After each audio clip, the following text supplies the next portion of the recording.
Today we're going to compare three different types of downwind sail: the Spinnaker, the Gennaker with a sock, and the Furling Janiker.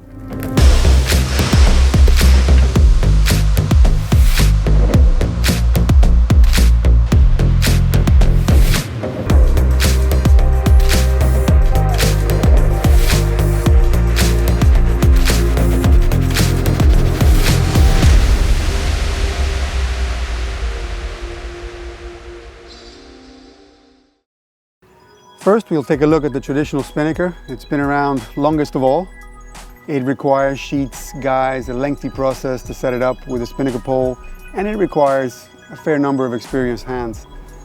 As an evolution to the Spinnaker, we have the Gennaker. It's like a giant genoa and no longer has so many sheets and guys, and doesn't need a pole. It does have this sock to make it easy to douse. And then the ultimate evolution for short-handed cruising and sailing in general is this Furling Downwind Janiker, which gives you all the advantages of the Gennaker, but with the simplicity of a furling system.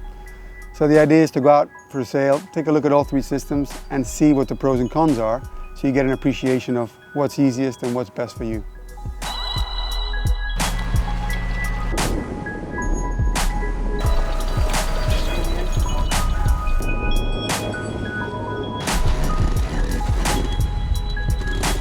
My name is Peter Bresnan.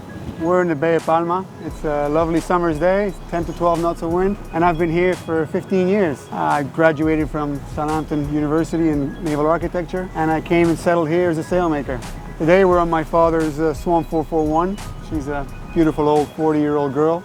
We're sailing upwind towards l'Isla del Sec, and there we're going to basically put first Spinnaker up, try it, and then we'll go back upwind, try the Gennaker with the sock, and then we'll go back upwind to then turn around and try the final sail of the day, which is the Furling Janiker. Everybody loves to go downwind, everybody enjoys sailing downwind, but it can be really a scary experience.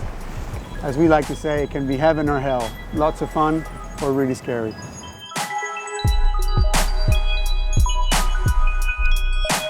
The first sail we're going to have a look at is the Spinnaker, the traditional Spinnaker. It's been around for hundreds of years. Everybody knows it, everybody's afraid of it. And you got a sheet and guy on each side. You've got a head connected. And here's you have a sheet and guy. And then let's not forget that we have a big Spinnaker pole that has to control all of this. So this Spinnaker pole here is where the sheet and guys go through. It needs a topping lift, it needs a downhaul. It needs quite expert control so that you don't break it or somehow damage other sails with it. So we've got two sheets, two guys, a halyard, a topping lift for the pole, a downhaul for the pole. So in total that's 7 ropes, I think I'm right. 7 ropes to control the first generation downwind sail from the early 1900s. Today we're short-handed, there's 2 of us. So we're going to be using the Spinnaker short-handed. That means we're going to be pretty busy. But the idea of this test is to see really how short-handed crews can handle a downwind sail. And this is the very first one of them. It's the granddaddy of them all. Let's see what it looks like when 2 people try and wrestle the Spinnaker out of its bag and into the air. Let's hoist it up and take a look.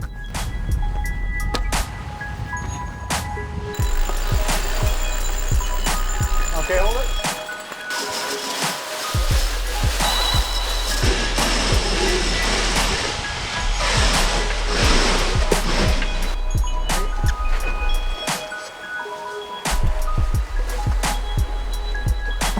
So here you see I've got in my left hand the Spinnaker sheet.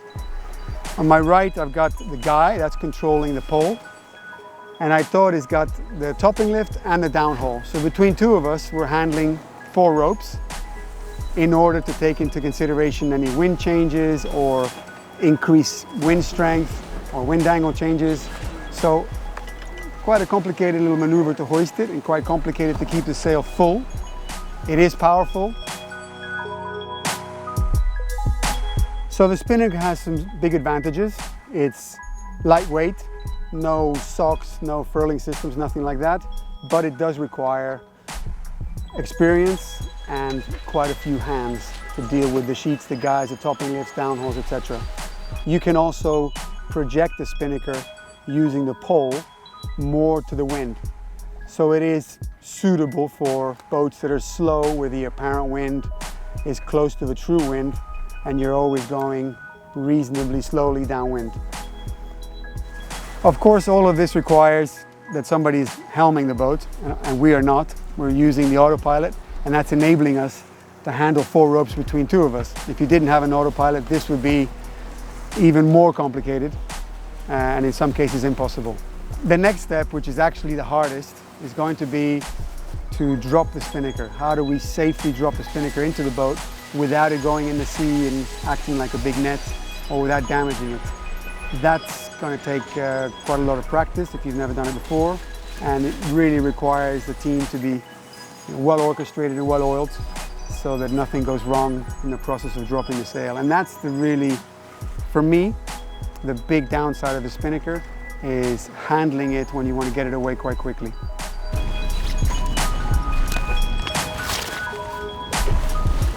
Okay, so the next evolution from, or the first evolution from the Spinnaker is the Gennaker. In this case, we've got the Gennaker in a sock. The sock makes it more controllable. It allows us to douse the Gennaker with a lot more control. We don't have to be manhandling the sail into the heart of the boat with the risk of it going into the sea. So you can see here we've got our sock. The halyard is connected to the top of the sock. The Gennaker is inside this sock, and with this rope and purchase system, we will pull this bucket up to the top of the mast, and therefore releasing the Gennaker to start pulling us along downwind. So this is the sock with the Gennaker. We'll connect the tack up to the front of the boat. Here's our head, and we can see our sheet is connected. So already simpler than the Spinnaker. Instead of having 2 sheets, 2 guys, notice there's no pole here. We don't need a pole. We have a single set of sheets, a halyard, a tack point, much like a Genoa. It's simpler, safer, and we'll take a look at how much power it can give us. This is our Gennaker inside a sock. I'm holding on to the down line. That stops the bucket from flying up and the sail from filling accidentally. So the next stage of the procedure after you've hoisted the sock is to pull up on this blue line. The sock will go up, we pull on the sheet at the same time, and the sail will fill. It still requires 2 people, 1 person to pull the sock up to the top, whilst the other person sheets on to make sure the sail doesn't flap.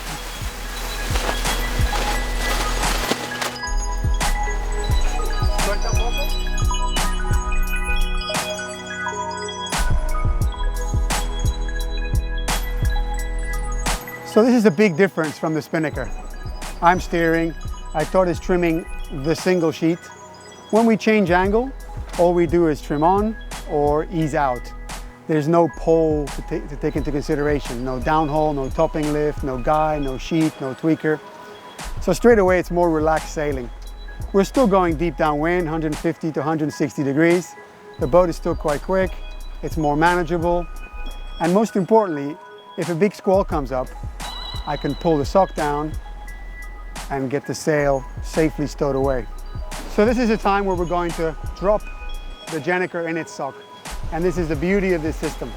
Despite having to be on the foredeck, which in itself has some dangers, especially if it's rolly or windy or gusty or wavy, what we do now is pull on this blue line, and the fiberglass bucket or the sock comes down over the Gennaker.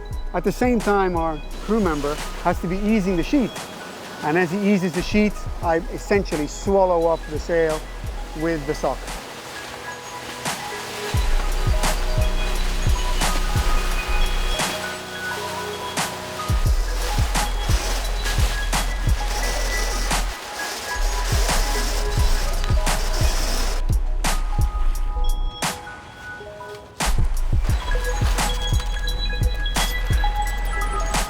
So this is the last sail we're going to try today. It's a Furling Janiker. It's the same as the previous sail, except that there's no sock to hoist up and down when you're ready. As you can see, the sail is directly connected to the top swivel. There's no cable, no anti-torsion cable to be seen anywhere. And the same goes for the tack of the sail. The tack itself directly gets attached to the furler. Same 2 sheets connected to the clew. And the beauty of the system is, once the sail is hoisted, it can be operated from the comfort and obviously the safety of the cockpit.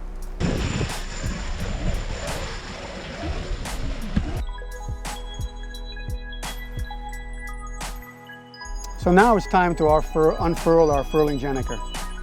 We've got our sheet, which I'm going to wrap around and put on the self-tailer. And we've got our furling line, which is conveniently led along the deck back to the cockpit.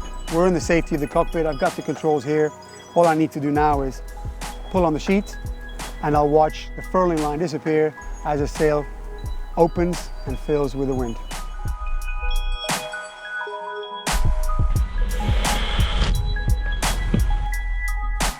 So this is the ultimate in cruising downwind. You've got a Furling Janiker, all the lines are led back to the cockpit. The sheet is within easy reach, the furling line is within easy reach inside the cockpit. If a squall comes, furl the sail away, ease the sheet and furl away. You want to head up, sheet in some more. You want to bear away, ease the sheet out. There's no spinnaker pole to contend with. There's no complexity of the sock. You can jibe the sail without having to worry about whether the sock is on one side or the other side. And most importantly, you don't have to leave the safety of the cockpit. And that's important when you're single-handing or short-handing. The last thing you want to do is venture forward into a wet, slippery and bouncy foredeck. It's a proper downwind sail. It's deep, it's projecting to windward. And that's what you want to be able to do 150 true wind angle or 160. Proper downwind sail, furlable from the cockpit. That's got to be the way forward for any short-handed cruise. For any cruising yachtsmen out there wishing to complement their upwind sail wardrobe, i.e. main and genoa or main and jib, with a downwind sail, the IFS Gennaker is an ideal opportunity to have a downwind sail that's safe and easy to use. It means you could be going full speed downwind, not just wallowing with sails flapping that are not designed to be going downwind. The IFS Gennaker really allows you to take full advantage of the boat's performance downwind. Unfurl it, sheet it in, and your boat's going downwind at a rate of knots as opposed to wing a wing or just the main out with the sail partially flapping. It's a good way to get the best performance out of your boat with a high degree of safety. One of the beauties of these furling systems is that just like your genoa or your jib, we could hoist this at the dock before we even leave for the day or for the week or for our cruise. Hoist it whilst at the dock, have it ready to go, keep the furler in the locked position, and then when you're ready to use it, simply unlock the furler, pull the sheet, and the Gennaker unfurls and powers you along downwind.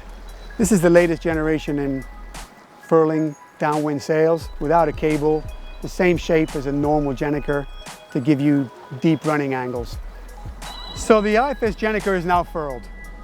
We've been running at 150 to 160 true wind angle very comfortably, and after having furled it from the comfort of the cockpit, we come up and take a look, and the furl is really nice.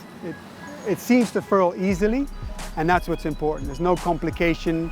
We just ease a sheet, pull the furling line much as you would a genoa or a jib or any furling sail.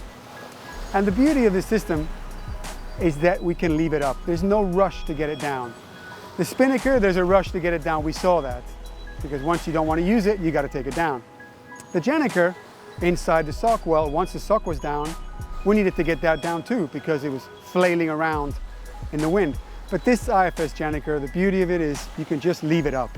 When you get to port or when you get to a safe anchorage, you take it down in the comfort of your own time. There's no rush to get it down because it's safely furled away. So single-handed sailors, short-handed sailors, this is a great solution for those looking for a powerful, real downwind sails that can be furled, that can be left up without the risk or the worry of it coming unfurled or open when you least expect it. We've talked about the simplicity of furling sails. This IFS Gennaker is exactly the same as a genoa. What do you need? You need a furler, you need a furling line, you need 2 sets of sheets and a halyard. That's what you need. The genoa is exactly the same. So it's no different in terms of hardware requirements to a furling genoa or a furling jib or a furling staysail. No sock, no poles, no downholes. Do away with all that complexity and keep the essence, which is the sail, the furling system, and that's it.